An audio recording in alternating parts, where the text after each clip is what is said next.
Hello everyone, this is Club 10M Plus's exciting new podcast that's here for you.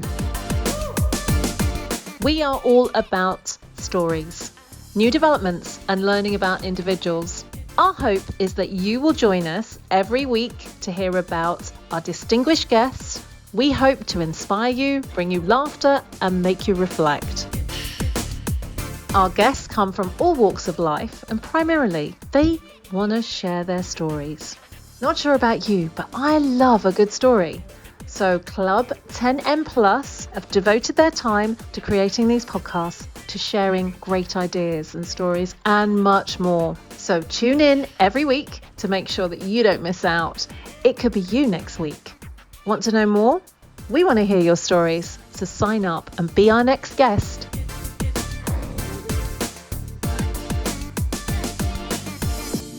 Hi, David, and welcome. Thank you so much for joining us. I'm going to introduce David as he's going to introduce himself and talk about his life story. But in terms of where David's been, I call him my software guru. Amazing guy. The things that you've done in the last years has been amazing. So I look forward to hearing your story and you sharing with us. Well, thanks, Over to you. Thanks, Krista. Yes. So just to give you a little background, so I've been doing software in a number of capacities for about 35 years now, both in business and sales, as well as in technology development and lots of different platforms. Started out with, just very quickly, I won't bore everybody with my history, but started out working for Computer Associates and Texas Instruments, and then I did contract work for Intel and Motorola and other big Fortune 100 companies. Started my own software company in the early 90s. That was successful. We ended up with 800 customers in 22 countries, and that was route logistics, inventory management, and product distribution. Sold that to a publicly traded firm in Canada in 2000. And then did a number of things before I started Techies. So Techies, I started 15 years ago, and I've been working primarily with startups for the last 15 years. And working with startups is one of the most interesting and frustrating domains to work in because most of them fail. Oh, no. You can't say that. That's not possible. What do you mean fail? Come on. Oh, They all succeed. Come on. You've got well, to tell me why. okay. So they fail for a number of reasons, but the biggest reason, and if you look at any market studies on startups, you'll see that it's 95% roughly, somewhere between 90 to 95%, depending on the study you look at, end up failing after 5, 6, 7 years, where Okay. they limp along for a long time. But I'm going to switch the conversation off the failure part. Don't worry. I'm not spending all I'm my like, energy there. okay, now we've heard the doom and gloom. If you're a startup, please close your ears because this isn't working. So, and the number one reason is lack of product market fit. So, founders are brilliant and they have great vision, but they get very lost in their own vision and they don't do the work they need to do right up front to make sure that they're solving a problem that the market wants to pay for.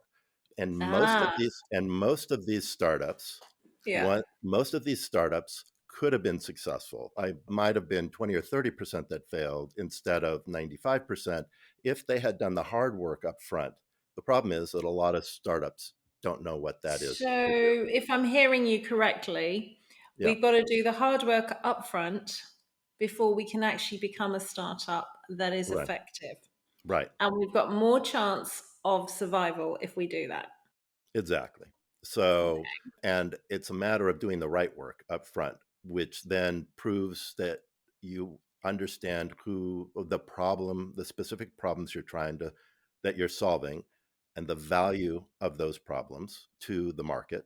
And then identifying who the early adopters are, early adopter niches in your market, and who the early adopter stakeholders in that niche are, because you want to focus like a laser to those people when you begin marketing your software.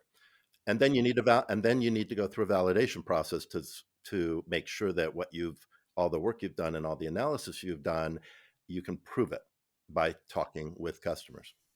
So, proving the concept before you launch is really what you're trying to say to us. Listen, be strategic in your marketing, target who you want to be involved, then look at how you align it and iron out everything as you're going along. But David, that's so logical. Why aren't people doing that? I think because they don't know what steps to take and what order to put them in. They also don't know when they've done enough of it. Like they don't have a way of measuring, okay, now I know who my early adopter is. I know who the stakeholder is I need to be speaking with. Now I know how to speak to them in a way that they'll hear the problems that I'm trying to solve in a way that connects with the cost of those problems to them so that they're eager to then either seek me out or to engage me or to use my software. Right. They don't know everybody says you need to do this, but people don't necessarily have a very clear path in terms of giving that to founders to take steps, a stepwise process to do that. So that's if you have that, if founders had that, they would probably all follow it because they all want to be successful. And if they could see that these steps lead to success, it'd be hard not to want to pursue those steps. So, as a founder, I need to engage with this, understand this, and really it would be in my interest to follow this if I want to be successful. What you're saying is this is a blueprint to be successful. And if Yeah. you don't actually do this and find out if it's going to work or not work, because that would make sense. So it's like testing the market before you actually do something in a big way. So instead of, for argument's sake, spending, I know, millions, you get to spend 100,000 testing and finding out. You're in a much better space because when you do launch, you are making the millions straight away, in theory. So we like those numbers anyway, don't we? So I, it's yeah. it's the big numbers. So Right. it makes total sense to invest in yourself up front. This is what I'm hearing from you. That's exactly right. That's exactly what you're doing. So you're going to do it either way. You're either going to do it up front, which is the what I call the hard easy way to do it because you're doing the hard work up front, which makes everything easy, or you're going to do it after you launch, unless you're the one in a million that you launch and it just takes off. But that's one in a million. It's really such a small percentage that anybody that they're going to have that company is almost likely going to fail. So you really want to ensure that you're going to be successful by doing that validation up front. But the other way to do it is you do it the easy hard way, which is you just believe in your vision and then you launch and find out that the vision doesn't sync with the market the way you want it to. And then it's the very long process of figuring out what that correct balance, what that product market fit really is, and pivoting 2 or 3 or 4 times. And hopefully you have enough money to survive that long to finally Absolutely. find a path to revenue. Mm. So it's the hard fast or fast hard. Right, It's almost, if you believe in your vision and you think you're doing the right thing, you haven't taken the time out to really look at it and introspectively examine, which is what we're talking about, whether this right. is a good thing. Yeah, you're not in a good position. And I think founders who want to do this type of work, startups that want to do an app or have a launch of some sort or product even, it helps to test the market and it makes sense. So everything you've said today has really made sense to me. And I probably would question it and say, well, why aren't more people doing it this way? Because there's a lot of mixed messages in the market about what it means to validate your target market, what it means to identify the proper product market fit, what it means to identify an early adopter, how you validate those things, how you confirm that the research you've done is correct and it's enough. And a lot of founders feel like they've done enough because there's no way of measuring whether they've done enough or not. They feel like they are on the right path because there's no clear methodology for confirming that you're on the right path or not.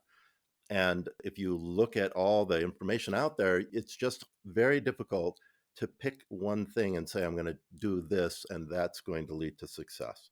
And this is what I have really worked hard on over the last couple of years, because it's not fair to founders to have all these mixed messages. It's because what ends up happening is it's just the founders who are just brilliant at executing that end up finding a way to be successful. So there was a podcast I listened to a while back where a Stanford professor was interviewing CEOs, really, really wildly successful CEOs.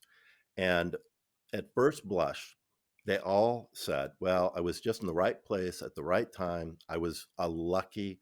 But you scratch the state, when you scratch the surface just a little bit, it turns out that they were brilliant contingency planners. They were high anxiety people. They were afraid of failing, that never stopped. So they were always doing this validation process, thinking of everything that could go wrong, what happens if there's a pandemic? What happens if there's a war breaks out in Europe? Is my business sensitive to that? What's my mitigation strategy? They were doing this all the time.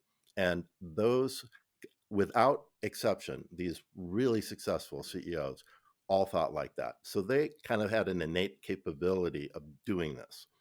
Most people don't. So They need a path to be able to do this risk analysis, contingency planning, market validation, all of these things that all successful businesses do. David, I'm just going to have to call time. But you know what?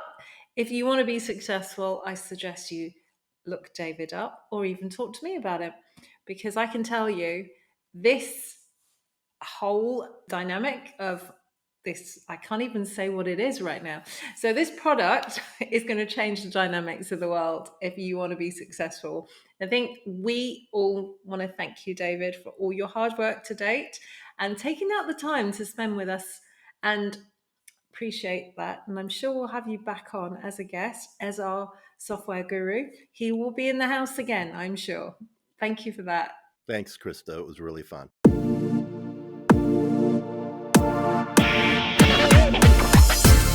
Hello, everyone. This is Club 10M Plus's exciting new podcast that's here for you. We are all about stories, new developments, and learning about individuals.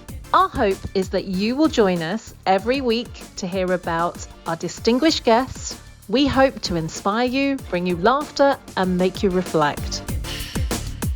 Our guests come from all walks of life, and primarily they want to share their stories. Not sure about you, but I love a good story. So Club 10M Plus have devoted their time to creating these podcasts, to sharing great ideas and stories, and much more. So tune in every week to make sure that you don't miss out. It could be you next week. Want to know more? We want to hear your stories, so sign up and be our next guest.